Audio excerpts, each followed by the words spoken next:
አንድ በጣም አስጨናቂ እና ከባድ ሁኔታ በምናባችን እንሳ። አንድ የቤተሰብ አባል ምናልባትም የትዳር አጋር ጠዋት ተነስቶ እንደተለመደው ወደ ሥራ ይወጣል፣ ነገር ግን ማታ ወደ ቤት አይመለስም። አዎ፣ በጣም ከባድ ክስተት ነው። ቀናት ወደ ሳምንታት፣ ሳምንታት ወደ ወራት፣ ወራት ደግሞ ወደ ዓመታት ይሸጋገራሉ። ከሚፈጠረው ጥልቅ ስሜታዊ ስብራት ባሻገር ሌላው እጅግ አስፈሪ ሕግ ፈተና የሚጀምረው እዚህ ጋር ነው። ልክ ነህ። ምክንያቱም ሕይወት ሙሉ በሙሉ ይቆማል ማለት ነው እኮ። የጋራ የባንክ ሂሳብ ማንቀሳቀስ አይቻልም። ስም የተጋራበትን ቤት መሸጥ አይቻልም። አዎ፣ ሌላው ቀርቶ አዲስ ሕይወት መጀመር እና ሌላ ትዳር መመስረት በሕግ የተከለከለ ነው። በትክክል። ሰውየው በሕይወት መኖሩም ሆነ መሞቱ አይታወቅም። ታዲያ ይህንን የሕግ ማነቆ እንዴት መፍታት ይቻላል? የዛሬው ጥልቅ የሕግ ዳሰሳችን ተልዕኮም ይህንን መፈተሽ ነው። አዎ፣ በጣም ወሳኝ ርዕስ ነው። በኢትዮጵያ ፍትሐ ብሔር ሕግ መሠረት የመጥፋት ውሳኔ ወይም ደግሞ ዲክለሬሽን ኦፍ አብሰንስ ምን ማለት እንደሆነ፣ የሕግ ቅድመ ሁኔታዎችን እና በንብረት እንዲሁም በጋብቻ ላይ የሚያመጣውን ውስብስብ ተጽዕኖ በጥልቀት እንመረምራለን። ለመሆኑ የጉዳይ በሕግ ዓይን ሲታይ ለምንድን ነው እንዲህ የተወሰሰው? ምን መሰለህ፣ ይህ ጉዳይ የሕግ ባለሙያዎችንም ሆነ ተራው ማህበረሰብ ሁልጊዜም ይፈትናል። ምክንያቱም ሕጉ በተፈጥሮ እውነታንና ተጨባጭ መረጃን ነው የሚፈልገው። የሰዎችን መብትና ግዴታ ለመወሰን እርግጠኝነት ያስፈልጋል። አዎ፣ ዝም ብሎ በግምት አይሆንም። እንደ ሰው አካላዊ ስብዕና ማለትም በሕግ ፊት መብትና ግዴታ የመሸከም አቅሙ የሚያበቃው በሁለት መንገዶች ብቻ መሆኑን መረዳት አለብን። እሺ፣ አንደኛው መንገድ ግልጽ ይመስለኛል። አዎ፣ አንደኛው እና ሁላችንም የምናውቀው ሐኪም አረጋግጦት ወይም ስርዓተ ቀብር ተፈጽሞ እርግጠኛ የሆነ አካላዊ ሞት ሲያጋጥም ነው። ሁለተኛውና ውስብስቡ መንገድ ደግሞ የዛሬው ትኩረታችን የሆነው በፍርድ ቤት የሚሰጥ የመጥፋት ውሳኔ ነው። ይህ ውሳኔ የሚሰጠው የሰውየው ሞት በከፍተኛ ሁኔታ የሚገመት ሆኖ ነገር ግን አስክሬን ባለመገኘቱ በእርግጠኝነት ሞቷል ተብሎ ያልተረጋገጠ ሲሆን ነው። ቆይ፣ እዚህ ላይ አንድ ግልጽ መሆን ያለበት ነጥብ አለ። በአንዳንድ የውጭ አገራት የሕግ ስርዓቶች የፍትሐ ብሔር ሞት የሚባል አሰራር እናገኛለን። አዎ፣ ሲቪል ዴድ የሚባለው ልክ ነው። ሰዎች ከዓለማዊ ኑሮ ተለይተው ገዳም ሲገቡ ወይም ደግሞ የዕድሜ ልክ እስራት ሲፈረድባቸው በአካል በሕይወት ቢኖሩም በሕግ ፊት ግን እንደ ሞቱ ተቆጥሮ ንብረታቸው ለወራሾች የሚከፋፈልበት ስርዓት አለ። በእኛ ሀገርስ? በእኛ ሀገር የሕግ ማዕቀፍ ውስጥ እንዲህ አይነት አሰራር ፈጽሞ የለም። ሞት ካለ አካላዊ ሞት ብቻ ነው፣ ካልሆነ ደግሞ በፍርድ ቤት የሚሰጥ የመጥፋት ውሳኔ ብቻ ነው የሕግ ውጤት ሊያመጣ የሚችለው። ታዲያ ምን መሰለሽ፣ ሕጉ አንድ ሰው ሞቱ በአይን ሳይታይ እንደ ሞተ ይቆጠር ብሎ መወሰን ለምን አስፈለገው? ይህንን ጉዳይ ከፊልም ኢንዱስትሪ ጋር ላመሳስለው። እሺ፣ እንዴት? አንድ ትልቅ በጀት የፈሰሰበት ፊልም እየተቀረጸ ያለ ዋናው ተዋናይ ድንገት ቢጠፋ የፊልም አዘጋጁ ካሜራውን አፍቶ ሰውየው መቼ እንደሚመጣ ሳያውቅ ዕድሜ ልኩን ሊጠብቅ አይችልም። ፊልሙ መቀጠል አለበት አይደል? በጣም ጥሩ ምሳሌ ነው። አዎ፣ መቀጠል አለበት እኮ። የጠፋው ሰው ህልውና አለመረጋገጥ የወራሾችን መብት ለዓመታት እንዳይጓጎጥ፣ አበዳሪዎች ገንዘባቸውን እንዳያጡ ሕጉ የፊልሙን ቀረጻ ማስቀጠል አለበት ማለት ነው። ያነሳው የፊልም አዘጋጁ ምሳሌ የሕጉን መሰረታዊ መንፈስ ቁልጭ አድርጎ ነው የሚያሳየው። ሕጉ የጠፋውን ሰው መብት መጠበቅ ቢፈልግም በሱ መጥፋት ምክንያት የሌሎች ሰዎች ሕይወት በአየር ላይ ተንጠልጥሎ እንዲቀር አይፈቅድም። ግን ደግሞ ዝም ብሎ በዘፈቀደ ውሳኔውን አይሰጥም አይደል? በፍጹም። አንድ ሰው ማታ ስላልገባ ብቻ ጠፍቷል ተብሎ አይወሰንም። ውሳኔውን ለማግኘት ጥብቅ የሆኑ ቅድመ ሁኔታዎች አሉ።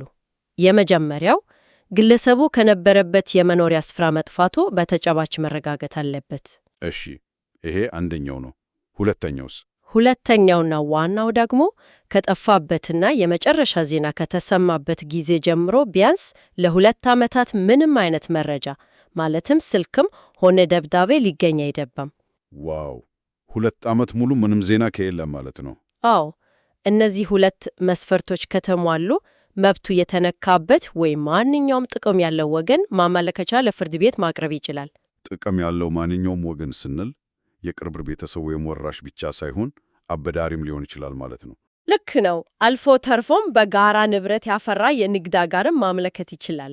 ግን ምን መሰለሽ፣ ይህን ሂደት በተግባር ስንመለከተው አንድ ከባድ ስጋት ይፈጠራል። የምን ስጋት? ፍርድ ቤቶች ዝም ብለው የ2 ዓመት ጊዜ ማለፉን ብቻ አይተው ውሳኔ የሚሰጡ ከሆነ ይሄ ማለት በሕይወት ያለን ሰው ያለ በቂ ማስረጃ በሕግ ፊት እንደ መግደል አይቆጠርም እንዴ? እውነት ነው። ይሄ እጅግ አሳሳቢ ፍርሃት ነው እኮ የሕጉ ዋና ዓላማ ግለሰቡ የተፋበት ሁኔታ ሞቱን በከፍተኛ ሁኔታ የሚያስገምት መሆኑን ማጣራት አይደለም? ዳኞች ሜካኒካል እየሆኑ ነው ብዬ አስባለሁ። ልክ ብለሃል። የሕግ አውጪዎች ይሄንን ውሳኔ የነደፉት ሞት አፋፍ ላይ ለደረሱ ሰዎች ነው። ለምሳሌ በጦርነት ቀጠና ለጠፉ፣ በመርከብ አደጋ ዜናቸው ለተቋረጠ ወይም በተፈጥሮ አደጋ ውስጥ ለነበሩ ሰዎች። አዎ፣ ሞታቸው ሲገመት ማለት ነው። ነገር ግን አሁን ባለው የፍርድ ቤቶች ልምድ የጊዜ ርዝማኔው ላይ ብቻ ትኩረት የማድረግ አዝማሚያ በስፋት ይታያል። 2 ዓመት ብቻ ነው የሚያዩት። ለዚህም ነው ሕጉ ማመለከቻው እንደቀረበ ወዲያውኑ መዶሻውን ከመምታት ይልቅ የማጣራት ሂደቶችን ያስቀመጠው። የማጣራት ሂደቱ ምን ይመስላል? ማስታወቂያ ይወጣል? አዎ፣ ፍርድ ቤቱ ማመለከቻውን እንደተቀበለ በግዴታ በጋዜጣ፣ በሬዲዮ ወይም በማናቸውም የብዙሃን መገናኛ ዜና ማስታወቂያ እንዲወጣ ያዛል። ምናልባት ሰውየውን ያየ ወይም ያለበት የሚያውቅ ሰው ካለ ብቅ እንዲል እድል ለመስጠት ነው አይደል? በትክክል። ከዚህም ባነፈ የጠፋውን ሰው ሞት አጠራጣሪ ከሆነ ፍርድ ቤቱ በአቃቤ ሕግ አማካኝነት ጥልቅ ምርመራ እንዲደረግ ትዕዛዝ ሊሰጥ ይችላል። ቆይ እዚህ ጋ ነው ሕጉ ላይ ያለው አንድ ከባድና በተግባር ሰዎችን የሚያደናቅፍ ክፍተት የሚገለጠው። እሺ፣ ይህኛው ክፍተት አንቀጽ 159 ላይ የጠፋው ሰው ማመለከቻው ከመቅረቡ በፊት ለ5 ዓመት እና ከዚያ በላይ ከጠፋ ፍርድ ቤቱ ማመለከቻው ከቀረበ ከ1 ዓመት በኋላ ውሳኔ መስጠት አለበት ይላል። አዎ፣ ጊዜው እንዲያጥር ነው የተደረገው። ግን አስቢው፣ የጊዜ ቆጠራው የሚጀምረው ማመለከቻው ፍርድ ቤት ከገባበት ቀን አንስቶ ነው። ፍርድ ቤት ማስታወቂያ በጋዜጣ አውጡ ብሎ ትዕዛዝ ሰጥቶ ማስታወቂያው የሚወጣው ማመለከቻው ከቀረበ ከ9 ወር በኋላ ቢሆንስ? ይሄ በተግባር ብዙ ጊዜ የሚያጋጥም ችግር ነው እኮ። ማህበረሰቡ መረጃ ለመስጠት የሚቀራው የ3 ወር ጊዜ ብቻ ነው ማለት ነው። መረጃ ሊሰጥ የሚችለውን ወገን ማፈን አይሆንም። ልክ ነህ። የጊዜ ቆጠራውን ከማመለከቻው ቀን ጋር ማያዙ ለማጣራት የተተወውን ጊዜ ያጠባዋል። ግን ሕጉ ለዚህ መውጫ ቀዳዳ አለው። አሃ፣ ምን አይነት መውጫ ቀዳዳ?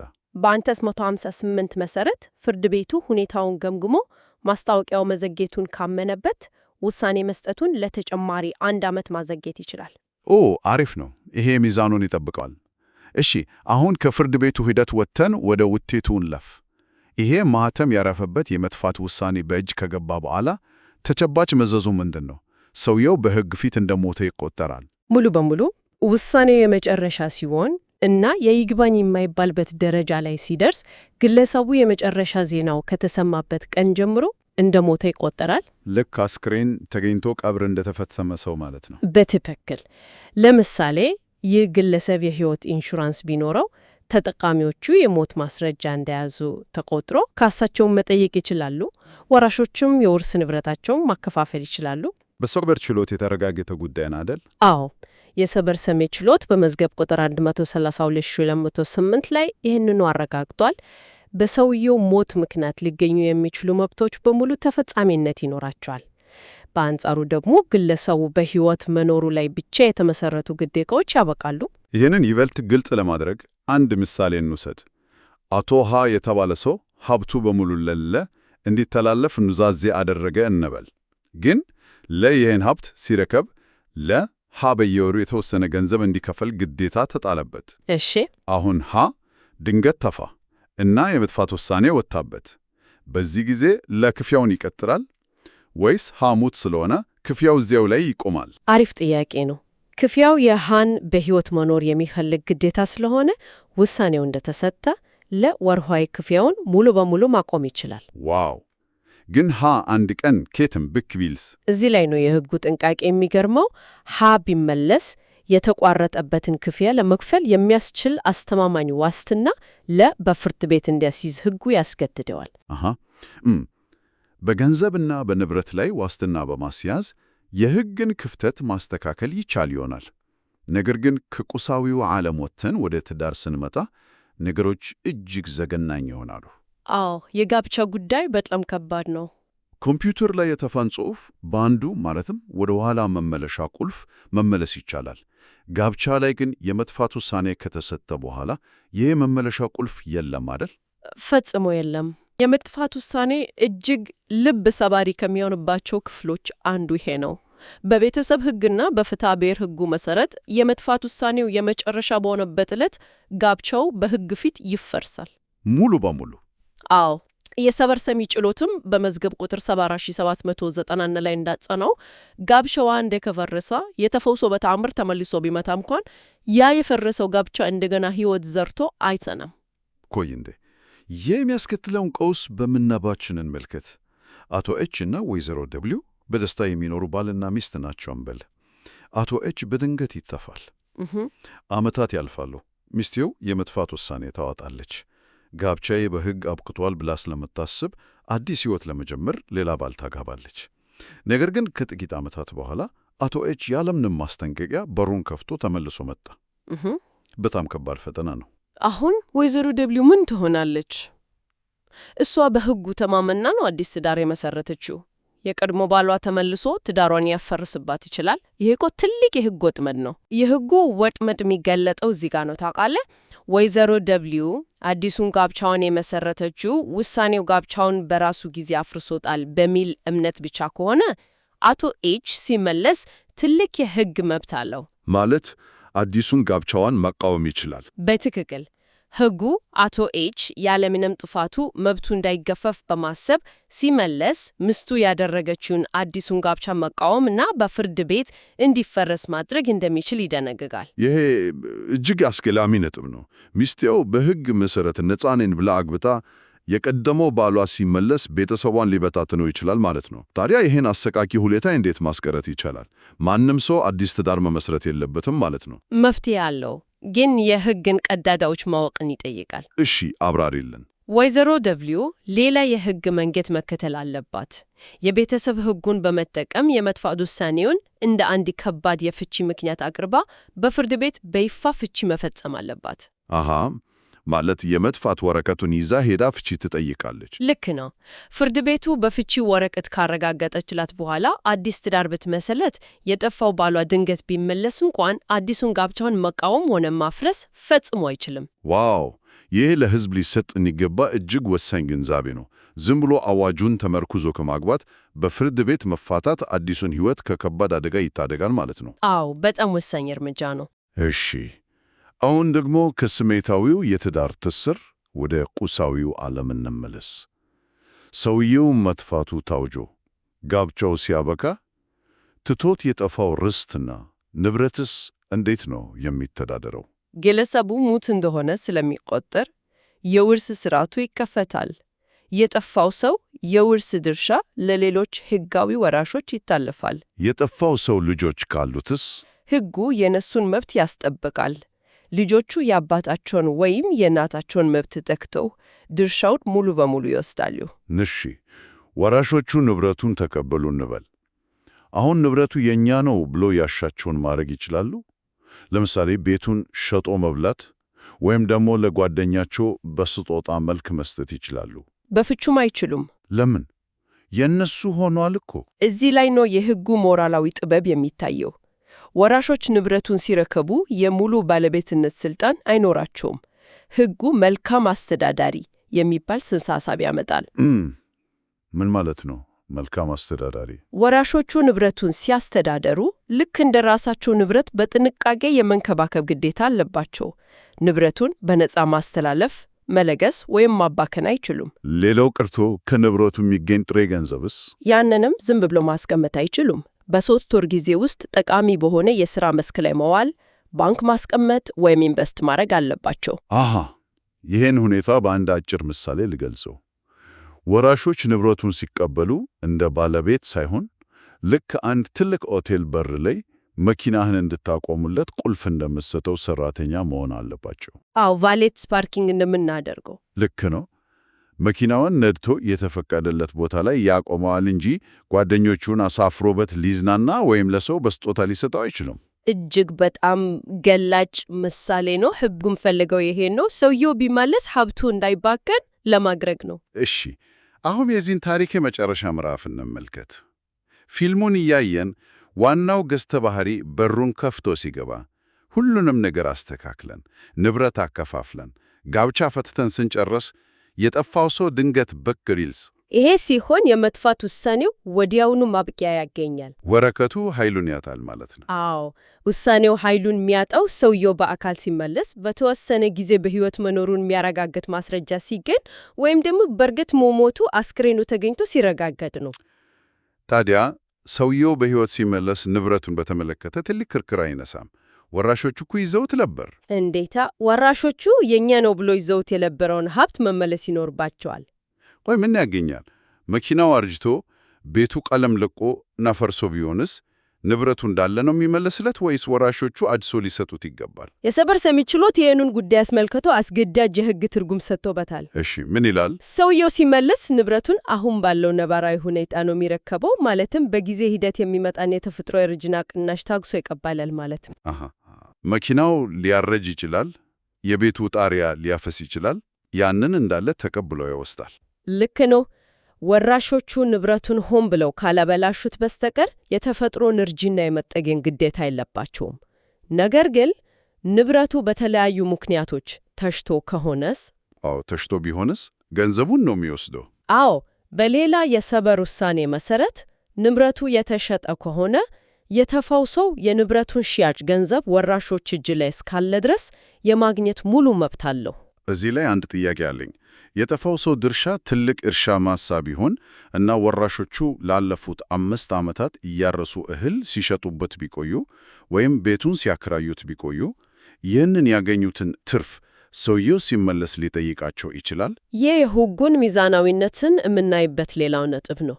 ሕጉ የተፋውን ሰው መብት ቢያስከብርም ንብረቱን ተንከባክበውና ለፍተው ላቆዩት ወራሾችም ዕውቅና ይሰጣል። ማለት ትርፉን አይመለሱም? አዎ፣ ወራሾቹ ባለፉት ዓመታት ከንብረቱ ያገኙትን ትርፍ፣ ገቢ ወይም የቤት ኪራይ ለተመለሰው ሰው የመስጠት ግዴታ የለባቸውም። ትርፉን ለራሳቸው ያስቀራሉ። ፍትሃዊ ይመስላል። በተጨማሪም ቀደም ብለን የጠቀስነው ዋስትና የማስያዝ ግዴታ ዘላለማዊ አይደለም። ሰውየው ከመጨረሻ ዜና ጊዜ ጀምሮ 10 ዓመት ካለፈው ዋስትና ያስያዙት ወገኖች ሙሉ በሙሉ ከሕግ ዕዳ ነፃ ይሆናሉ። ዋስትናውም ይሰረዛል ማለት ነው። በትክክል። ይሄ በእውነት የሰው ልጅን ስሜት፣ የኢኮኖሚ ደህንነትን እና የፍትህ ስርዓቱን በሚዛን ለመጠበቅ የሚሞክር እጅግ ጥንቃቄ የሚፈልግ የሕግ ክፍል ነው። ለማጠቃለል ያህል በዛሬው ጥልቅ የሕግ ዳሰሳችን አንድ ሰው በአካል መጥፋቱ በሕግ ፊት ምን አይነት ከባድ ትርጉም እንዳለው አይተናል። አዎ፣ በጣም ሰፊ ዳሰሳ ነው ያደረግነው። የመጥፋት ውሳኔ ለማግኘት ፍርድ ቤት የሚጠይቃቸውን ጥብቅ ቅድመ ሁኔታዎች ዳስስናል። ውሳኔው በጋብቻ ላይ የሚያመጣውን አደጋ እና በፍቺ መልክ መስተካከል ያለበትን የሕግ ማምለቻ ነቅሰናል። እንዲሁም ወራሾች ንብረትን እንደ መልካም አስተዳዳሪ የመያዝን ግዴታ እንደ ሰውየው ሲመለስ የሚፈጠረውን ሁኔታ ተመልክተናል። ልክ ነው። ከመሰናበታችን በፊት ግን አንድ አዲስ ዘመን ያመጣውን አነጋጋሪ ሐሳብ ለቀጣይ አስተንትኖ ልተው። እሺ፣ ምን አይነት ሐሳብ? ቴክኖሎጂ እና ማህበራዊ ሚዲያ ዓለማችንን ባጠባበት በዚህ ዘመን የሰዎች ፊዚካዊ መጥፋት ከዲጂታል ዱካቸው ጋር እንዴት ይተረጎማል? ይሄ በጣም የሚገርም ጥያቄ ነው እኮ።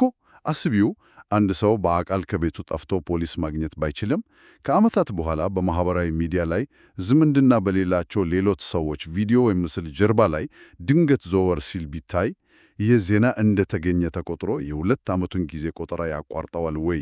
ዋው! በተለይ አሁን አርቲፊሻል ኢንቴሊጀንስ ባለበት ዘመን ዲጂታል ህልውናችን ትልቅ ጥያቄ ነው። ልክ ነው። የሰው ሰራሽ አስተውሎት ምስልን በሚያቀነባበረበት ዘመን ዲጂታል ህልውናችን ከህጋዊ እና አካላዊ ህልውናችን ጋር እንዴት ይጋጫል? ይሄ ጉዳይ ህጉ ወደፊት በጥልቀት ሊመርመረው እና ሊጋፈጠው የሚገባ አዲስ የህግ አድማስ ነው። ለዛሬው ጥልቅ የህግ ዳሰሳችን እዚህ ላይ እናበቃለን። በሌላ ርዕስ እስከምንገናኝ ደህና ሁኑ። ደህና ሁኑ።